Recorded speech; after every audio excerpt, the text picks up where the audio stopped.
As well, Ninja here, and today we're taking a look at Ninjago Dragons Rising 71836, the Arc Dragon of Focus. This is an amazing set worth $119 Australian, coming with a total wrap of 5 ninja minifigs, 3 villains, a big dragon. I have to say, this is a pretty cool set, so let's quickly discuss it. So first, we'll take a look at the side builds and then the villains of the set. So first side build that we do get is one of the spinners. This is literally the... I'll get into it a bit later. Anyhow, the whole feature is you push this out and it spins like so. Now, this is the one for Drix. This is obviously showing Shadow Spin. Now, however, Drix is literally using Lord Raz's spinner. So it's nothing brand new, nothing interesting. If they had done this, I'm grabbing Kai's one right now, putting this one's red flames on this one. If they had given us this version with Drix, and made that, I would say hell yeah, that is Shadow Spin. Not Spinjitzu, Shadow Spin. But yeah, no, they didn't give us this. It's a bit of a letdown, but they couldn't give us the red version. To show customization is key here, but that's that. Anyhow, I actually like this build for the spinner. It gives us terrain, which is important. It gives us a build, again, important. And you could literally have this hiding in your power, like your fight scenes and all that stuff. And I even had thought before, it is a good way to put maybe Zarkt here, just standing there. Now, I do want to quickly go over the minifigs here. So I'll talk about Drix here.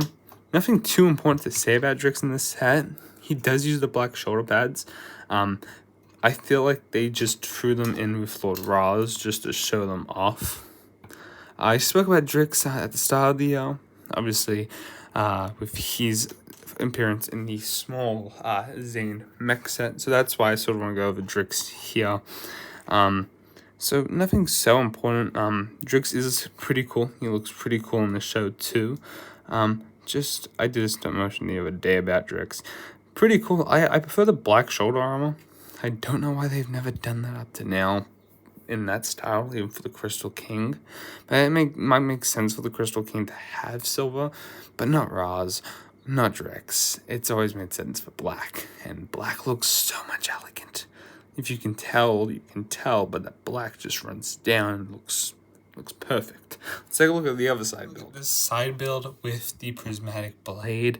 It is really cool how it's chained up. I would have preferred maybe a different sort of feature, but it definitely is pretty cool. Nothing to say really here. There's a little bit of a overgrown, like, dead bush here, or branch here. Definitely giving Forbidden 5S details, and you could maybe connect the chains here to Thunder Thing, which would be pretty cool to do. But however, that's pretty much it. To grab the prismatic blade, you just need to pull it out from that slot there, which is pretty nice. Maybe even a flag here would have been cool too, just to show this could be at the Forbidden 5's base of operation. So nothing to really say. That's why now we're going to take a look at the minifigures you get in the set. You get one of the Dragonian warriors. Nothing really to say. He doesn't even come with the wings. This is why I need to quickly brush off these guys, because I don't know what to say. I feel like when you get repeat villains, it kind of gets boring and you don't know what to say. You're reviewing a whole heap of them. But I feel like everyone's favorite character at the moment who's coming in most expensive sets is Kerr. Kerr seems to be pretty cool. I'm not going to lie there. He is going to come in the in June set in the Destiny's Bounty. Gets this raffle piece. I don't know how cool this really is, but yeah, I guess you can just have it holding and try putting his arm. But his torso looks really cool. Got a lot of locks on them. Apparently just like floats around like that. Interesting character. Wonder what else he'll possibly do. Definitely first Ninjago character to use this sort of piece as like a normal Century minifig that isn't a ghost. I know the spirit obviously used it, but he was technically a ghost. This guy's a human in this dress piece. Weird face, crazy ass dude. Pretty sure he's a panther. But he is definitely creepy. I also like this hat. I don't know when you see this stuff in Halloween figures, or you know, it'd be even cooler. This piece can be used as a pot plant, or some sort of design where water just flows out a bucket, or even you could do a medieval knight theme with this if you do it in silver. But pretty cool. I'm pretty happy that Zark actually is only coming in expensive sets so far. I don't know why, but I feel it's worth, Zark's printing and detailing is worth what you get on the minifig. And if they really wanted to, they could do side printing and on the back, if that's actually even in the show. And to be honest, still, Zark is probably the well-designed so far at the free minifigs. I have seen what Kerr looks like and as a minifig, but he definitely takes the top cake in my opinion. 3 of the Forbidden 5 obtained out of Netherspace so far. Just needing 2 more to obviously complete the collection, but still pretty cool. So this set realistically gives you 2 ways to get these guys, and doesn't give you a way to get knocked, but gives you 2 ways to get 2 Forbidden 5 members. You can get knocked in another set, of course, but this is really cool that we actually gain to see little bits and pieces of this actually starting to get together. And having 2 members, I think, is going to not be something we see in June, but this is a great way to obviously get these guys. Taking a look at the ninja side of heroes before we take a look at the Arc Dragon or Focus, they will come with katanas or multiple katanas. It kind of gets annoying. We'll talk about the ninja quickly. Wildfire, nothing new. Wildfire, I'm actually going to put straight in my box off after I talk about it right now. Actually, I'll do it even on screen. This is like the fourth actually Wildfire in these sets. I understood maybe in the June sets, but now we're going to get her in more sets. And in expensive sets too, in the same torso. It's going to be absolutely annoying and frustrating. I'm pretty sure on my box this is like the 5th. No, this is the 4th Wildfire I'm putting in there. That's Wildfire. So majority of these will be spared ninja parts for me or to sell. So I definitely will be selling these later on after this video. But I have to admit, this is probably the best way to obviously get these 4 ninja. So that's sort of why I've now thrown Wildfire in the box where I sell stuff now. So this is the best way to probably get Lloyd and Kai. You can obviously get them in other sets, but I feel like this is the best way because you get the shoulder pads as well. Now, I have to admit, the best ninja in these suits is Cole, not Kai or Lloyd. Even though I feel like Lloyd, just the only thing that lacks with Lloyd is probably the lime green detailing. I just don't think it really works 100%. I'll just put Pixel. I'll move Pixel for now. Have to admit, these suits are absolutely different. Dark red, I don't mind dark red. I just don't think that back orange print works. I know it's hidden up. But then against the black half shoulder pad, I don't know. I feel like it works on Cole and Nia very well. The rest don't. Definitely not Zane, the gold black shoulder pads, but it does obviously give off something. These storm suits are very interesting, and I'm very eager to see obviously what is to come of these storm suits in the show. Apparently they might have wings in them attached to that small part back there, but then why wouldn't the ninja have gold shoulder pads? Kind of is interesting. I do really like how we're still using the obviously, what are these called, the Dragon's Rising headpieces. I like them a lot. I'm not sure if we're going to be using them in June, I think we might be using the movie faces again. Reason being is Zane, at least, will be using his Sons of Gawain face.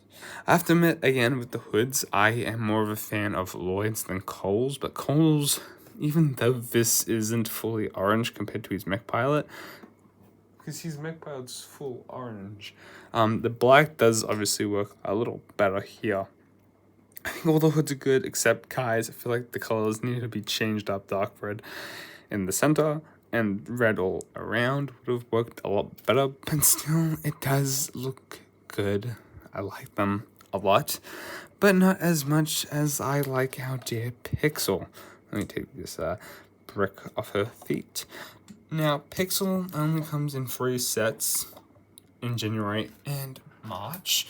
Obviously, this will be one of them. She also comes in the Ninjago city set as well. Sorry for walking away.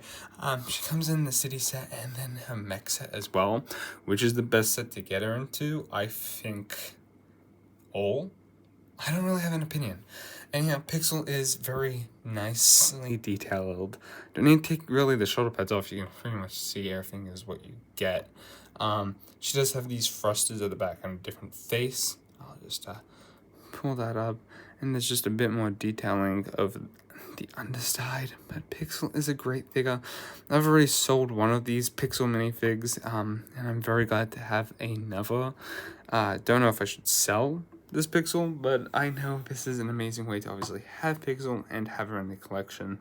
Very nice to have her, and very, very cool to be able to build up this Ninjago sort of collection with finally this Pixel and this hairpiece. The Arc Dragon of Focus. This has 2 heads, sort of using the same golden dragon head, similar to the Zane dragon head in gold in the crystallized 4-headed dragon, similar headpiece. Pretty cool. Like the horns in a downward spiral. Well, the opposite one has them up. They both have saddles for 2 minifigs. In their talk, they did say the reason why they do this is because kids like to put dragons with their heroes on there. So you could definitely take those off if you wanted to display this like the Arc Dragon should. But yeah, definitely a lot of blue detailing. And thank you, Lego. You didn't have to do this, but I don't even know if this dragon does have this. Little lanterns. Perfect. I wish they had the tassel piece maybe in black there. That would have been cool. I don't know why Lego didn't do it. And the felt plastic pieces here is really cool. You have a bulb shooter or big shooter. How that works is we'll turn around here and you see this. As soon as you push that will go flying. Pretty sick. The other feature here is you can push the wings back and forth like that. You decent articulation. I cannot do the best to probably show you right now. The back ones don't really move, they stay still. And the feet move. His tail also wiggles just like how Cole's original dragon. Cole's original dragon had that wiggling feature. You also get another saddle right there where the wing function is. But the legs at the front do have great articulation to move. It is very lacking with the obviously back ones not being able to move. Honestly, I think the Arc Dragon of Focus is a decent dragon, but compared to Fun Thing in this wave, there are pieces where it's like you really messed up. I think that whole technic feature just really sort of ruins the dragon itself. And even when you put a figure here, I'm going to put Rogue or Jay right there for a second because he's the closest minifigure I have. I figured in the short that you could be able to see him, but you can't see anyone unless you get up there. No, it's like, no, you wouldn't want to really even have a minifig sit there. So if they were taking that into consideration, I feel like they should have blocked up that part up and made that block here and made this part a part of the dragon. But they obviously couldn't. There's Technic pins all around, and it's not a pretty picture from the back, but from the front it's pretty cool. I have to admit this part has definitely grown on me the most. I thought it was pretty ugly But actually, I've started to like it. That's why I'm actually very positive in this review. But yeah, I guess this is towards the end. Let's take a look at spare parts. And those are pretty much the spare parts you get in the set. I was actually interested to find out that you do get a spare Lloyd sword in gold. I found that interesting. But besides that, pretty usual spare part collection. Down below, let me know your thoughts on this set. I kind of like it. The dragon's pretty good. Minifig selection is amazing. Side builds are amazing. I think it's definitely worth the $119 point. Just there's a bit of questionable things, but let me know your thoughts in the comments. Thank you guys for watching. Peace out.